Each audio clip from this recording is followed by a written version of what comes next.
Hello guys, welcome back po sa aking YouTube channel at saka sa aking mga subscriber.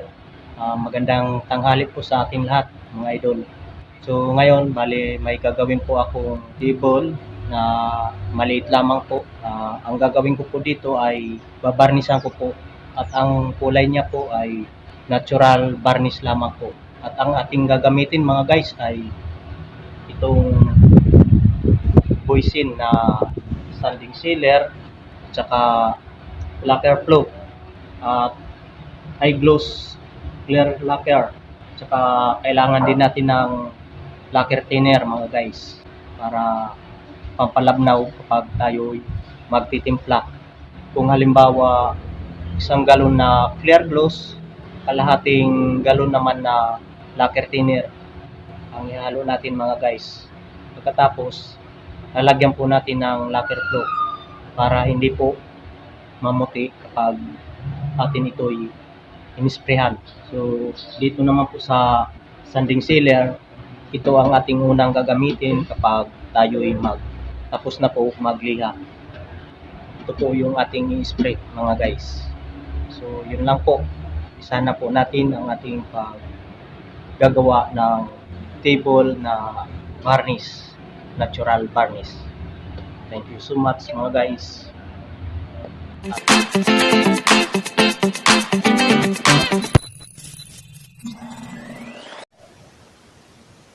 Hello mga guys, welcome po sa aking YouTube channel. So ngayon po ay magre-repaint po tayo ng dalawang lamisa mga guys.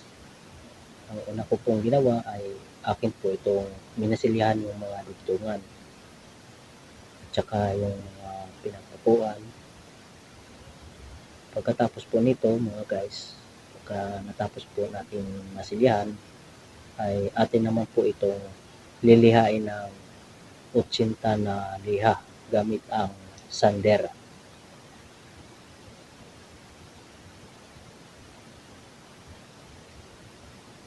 Ayan po mga guys.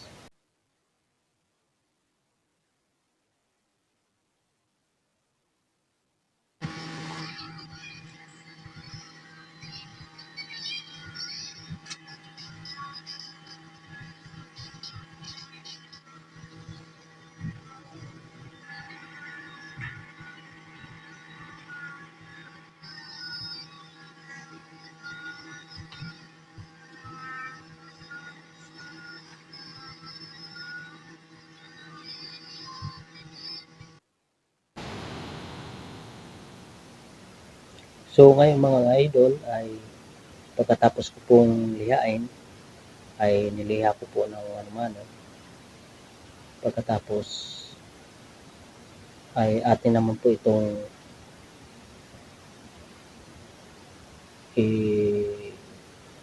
sinanding sealer mga guys. Bali, inisprehan ko na po ng sanding sealer po yun.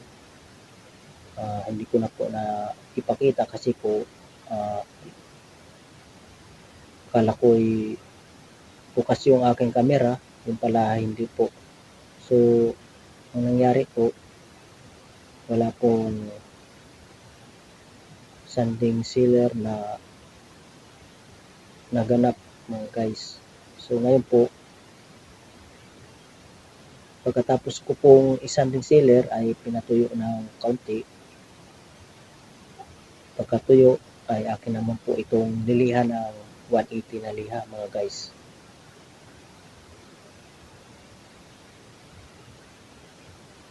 At na naman po itong i-sprayhan ulit ng sanding sealer.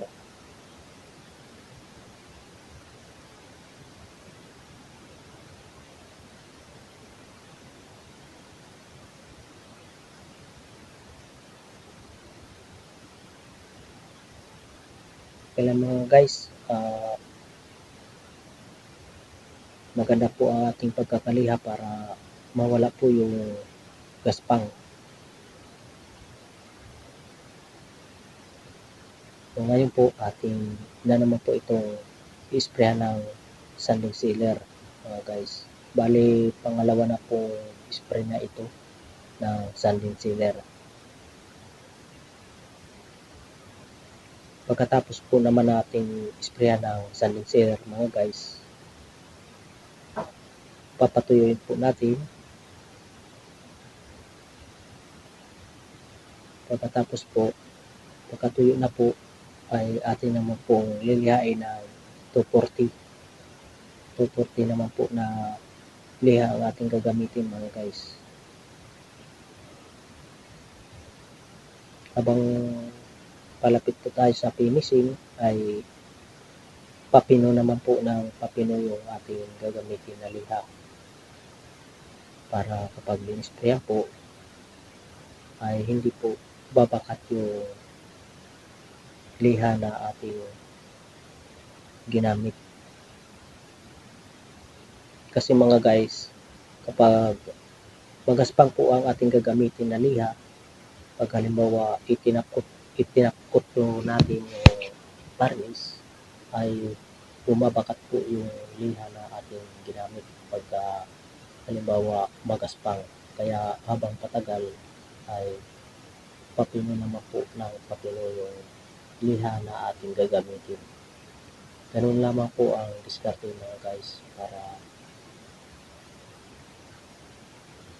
hindi po tayo sasablay sa ating ginagawa. So ngayon po, pagkatapos ko po lihain na 240, ay in-sprayan po ng sanding sealer ulit yun. Pagkatapos po, nung matuyo po, ay ako naman po ito niliha ulit na 360 mga guys. So dito mga guys, ay ako na lang po ito pinaward yung aking video para hindi naman po humaba masyado yung aking video. Bali final na po yung aking pagtatakot dito mga guys. So bali finish na po ito mga guys. Pagkatapos po dito mga guys, pagka halimbawa natuyo na po, ay atin naman po ito lalagyan ng dyaryo at saka masking tape. Babalutan po natin ng dyaryo at saka masking tape yung ating binarnisan mga guys, para kapag nagduko po tayo sa ilalim ay hindi po mai-sprayan ng pintura yung ating binarnisan.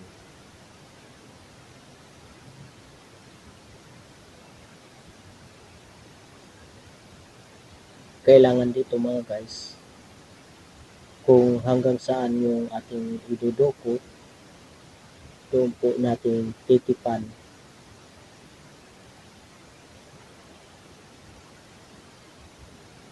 at lalagyan po ng dyaryo yung pagitan po,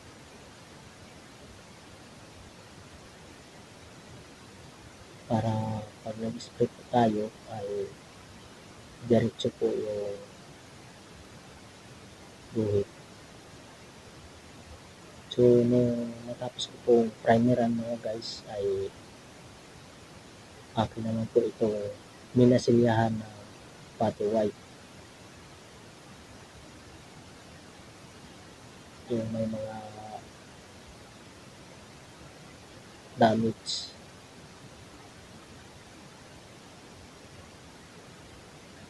So mga idol, pagkatapos ko pong masilyahan at lihain, ay akin na naman po ito inisprehan ulit ng primer, automotive primer mga guys.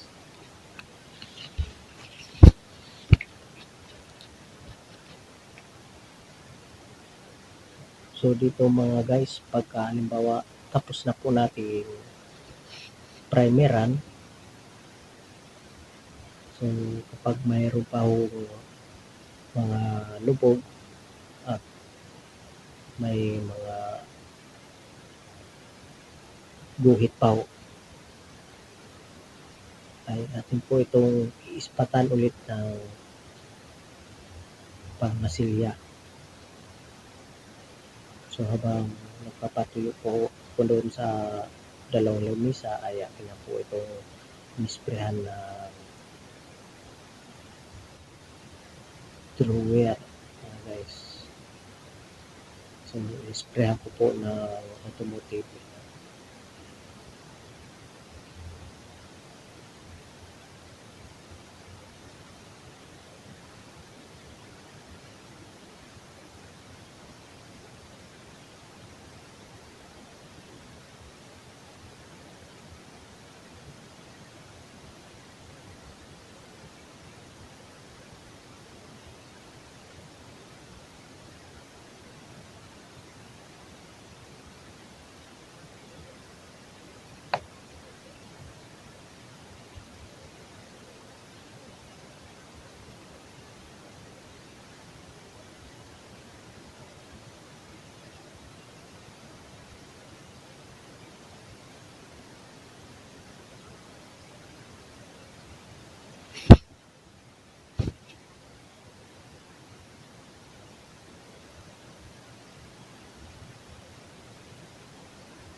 Pagkatapos mga guys, halimbawa tuyo na po yung ating in-spray, ay atin naman po ito lilihain para po maalis po yung magaspan.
Ngayon po mga guys ay akin na naman po itong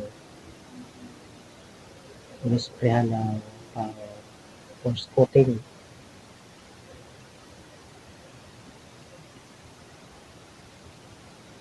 So pagka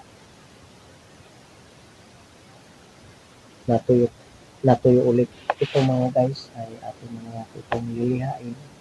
Tulad ng sinabi ko kanina, habang patagal ay papinunang natin gagamitin na lihaw.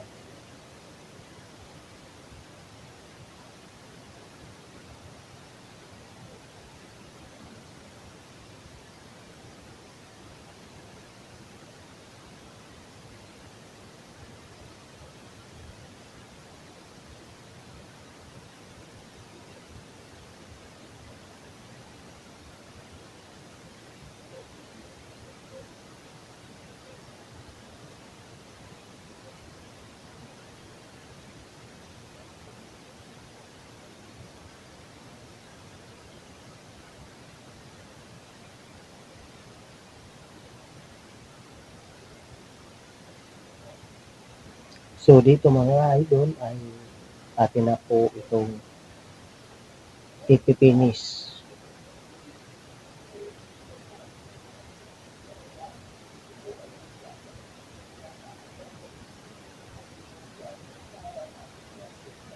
Pagkatapos po natin lihain ng 360 na liha ay atin na po ito ipipinis mga guys. So bali ang kulay po ng ating itim spray na pampilis sa duko ay kulay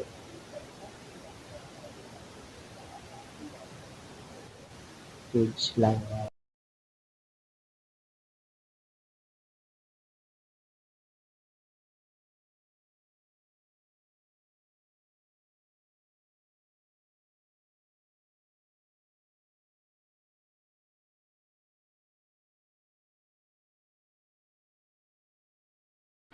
Hello mga guys, bali ito na po yung aking finished product. Ito po yung combine niya ng pagka-finish.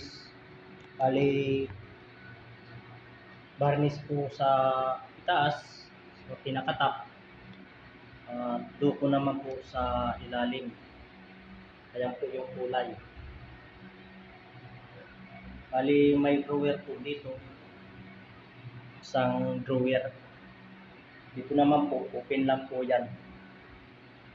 So, ayan po yung kulay niya mga guys. Natural varnish lang at saka matte finish lamang ang top. Yung likod niya. Tapos ito po yung isa, yung mas maliit. Ayan mga guys. Ito naman po ay wala nang drawer. So, ganyan lang po siya. Thank you so much mga idol.